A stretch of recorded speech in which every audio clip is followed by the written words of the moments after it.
মৰমৰ ছাত্ৰ ছাত্ৰীসকল, তোমালোকক মই মোৰ চেনেলটোলৈ স্বাগতম জনাইছোঁ। আজি মই ক্লাছ 6ৰ অসমৰ ইতিহাস পাঠ্যপুথিৰ পাঠ 3 প্ৰাচীন কামৰূপ ৰাজ্য পাঠটোৰ অনুশীলনীৰ প্ৰশ্নসমূহৰ উত্তৰসমূহ আলোচনা কৰিম। গতিকে তোমালোকে ভিডিঅ'টো প্ৰথমৰ পৰা শেষলৈকে চাবা। অনুশীলনীৰ আৰম্ভণিতে দিয়া আছে, তলৰ প্ৰশ্নবোৰৰ 1 নঙৰ পৰা 5 নঙলৈ শুদ্ধ উত্তৰৰ কাষৰ গোল চিনটো পূৰ কৰা। 1 নম্বৰ প্ৰশ্নটো হৈছে, কুশ বৰ্মনৰ সমসাময়িক গুপ্ত সম্ৰাটগৰাকী কোন আছিল? ইয়াৰ শুদ্ধ উত্তৰ হৈছে অপশ্যন নম্বৰ খ, সমুদ্ৰগুপ্ত। গতিকে তোমালোকে অপশ্যন খৰ কাষত থকা গোল চিনটো পূৰ কৰি দিবা।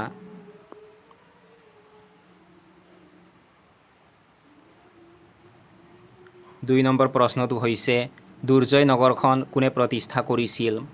ইয়াৰ শুদ্ধ উত্তৰ হৈছে অপশ্যন নম্বৰ ঘ, ৰত্নপালে। গতিকে তোমালোকে অপশ্যন ঘৰ কাষত থকা গোল চিনটো পূৰ কৰি দিবা।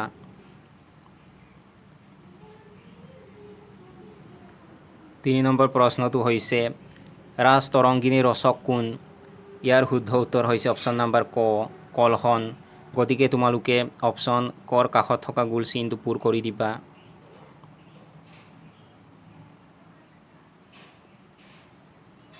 4 নম্বৰ প্ৰশ্নটো হৈছে, প্ৰাচীন কামৰূপ ৰাজ্যৰ সেনাবাহিনীৰ মুৰব্বীজনক কি বোলা হৈছিল? ইয়াৰ শুদ্ধ উত্তৰ হৈছে অপশ্যন নম্বৰ খ, সেনাধ্যক্ষ। গতিকে তোমালোকে অপশ্যন খৰ কাষত থকা গোল চিনটো পূৰ কৰি দিবা।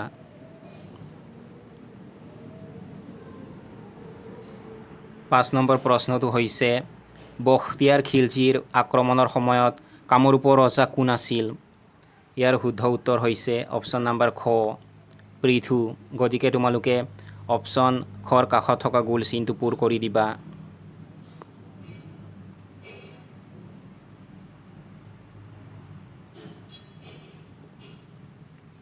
6 নম্বৰত দিয়া আছে, ক অংশৰ লগত খ অংশ মিলোৱা। ক অংশত প্ৰথমতে দিয়া আছে কামৰূপী চন। এইটো তোমালোকে খ অংশত দিয়া ভাস্কৰ বৰ্মন, এইটোৰ লগত মিলাই দিবা। তাৰ পাছত ক অংশত দিয়া আছে শাল স্তম্ভ, এইটো তোমালোকে খ অংশত দিয়া শ্ৰীহৰ্ষ, এইটোৰ লগত মিলাই দিবা। তাৰ পাছত ক অংশত দিয়া আছে তবাকত ই নাছিৰী, এইটো তোমালোকে খ অংশত দিয়া মিনহাজ চিৰাজ, এইটোৰ লগত মিলাই দিবা। তাৰ পাছত ক অংশত দিয়া আছে হেটুকা চুলিন, এইটো তোমালোকে খ অংশত দিয়া শিৱ, এইটোৰ লগত মিলাই দিবা।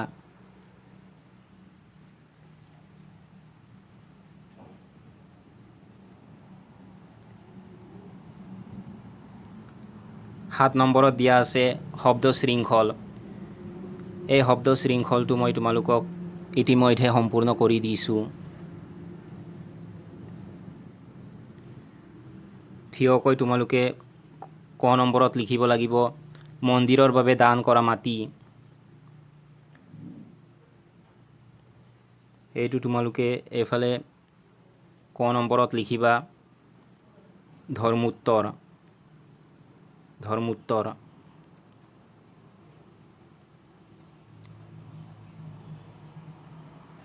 তাৰ পাছত খ নম্বৰত দিয়া আছে, কামৰূপৰ পৰা বিদেশলৈ ৰপ্তানি হোৱা এবিধ সামগ্ৰী। তোমালোকে খ নম্বৰত থিয়কৈ লিখিবা তেজপাত।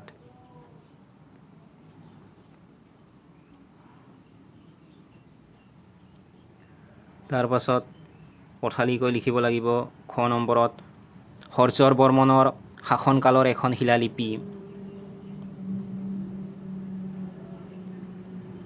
এইফালে তোমালোকে লিখিবা তেজপুৰ, পথালিকৈ লিখিবা তেজপুৰ।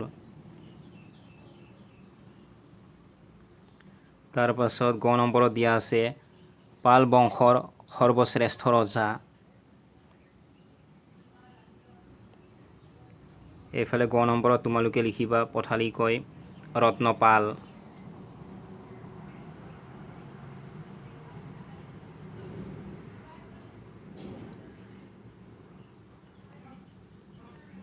আঠ নম্বৰত দিয়া আছে চমু উত্তৰ দিয়া 30টামান শব্দৰ ভিতৰত।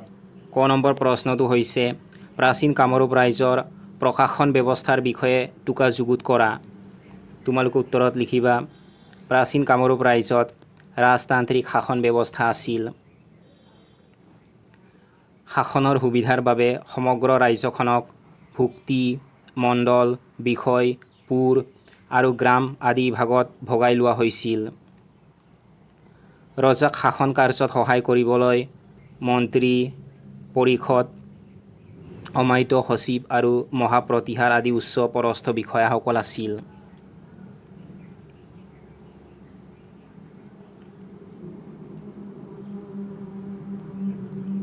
খ নম্বৰ প্ৰশ্নটো হৈছে প্ৰাচীন কামৰূপত কেনেধৰণৰ ধৰ্মীয় পৰম্পৰাৰ প্ৰচলন আছিল। তোমালোকে উত্তৰত লিখিবা প্ৰাচীন কামৰূপত বৈদিক যুগৰ দৰে গছ, শিল, পাহাৰ, নদী আদিক দেৱতা ৰূপে পূজা কৰা হৈছিল। ইয়াৰ উপৰি ইয়াত শৈৱ ধৰ্ম, শাক্ত ধৰ্ম, দুৰ্গা, কালী, কামাখ্যা আদিৰ উপাসনা, বৈষ্ণৱ ধৰ্ম, বিষ্ণুৰ উপাসনা আৰু বৌদ্ধ ধৰ্মৰ ব্যাপক প্ৰচলন আছিল।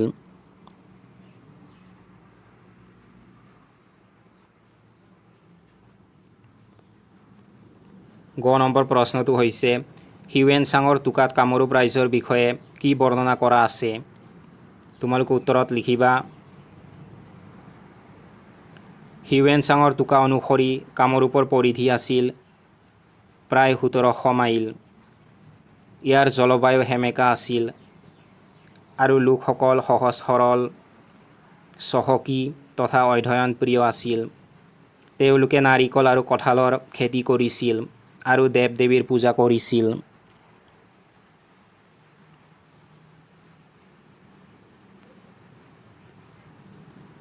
ন নম্বৰত দিয়া আছে বৰ্তমান অসমৰ এখন মানচিত্ৰ অংকন কৰি বৰ্মন, শালস্তম্ভ আৰু পাল বংশৰ ৰাজধানী ক'ত ক'ত আছিল চিহ্নিত কৰা। মই তোমালোকক ইয়াত অসমৰ এখন মানচিত্ৰত বৰ্মন, শালস্তম্ভ আৰু পাল বংশৰ ৰাজধানী ক'ত ক'ত আছিল চিহ্নিত কৰি দিছোঁ। তোমালোকে এইখিনি চাই কৰি ল'বা।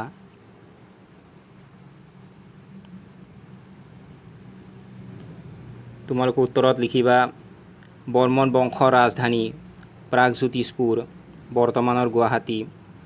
শালস্তম্ভ বংশৰ ৰাজধানী হাৰুপেশ্বৰ, বৰ্তমানৰ তেজপুৰ।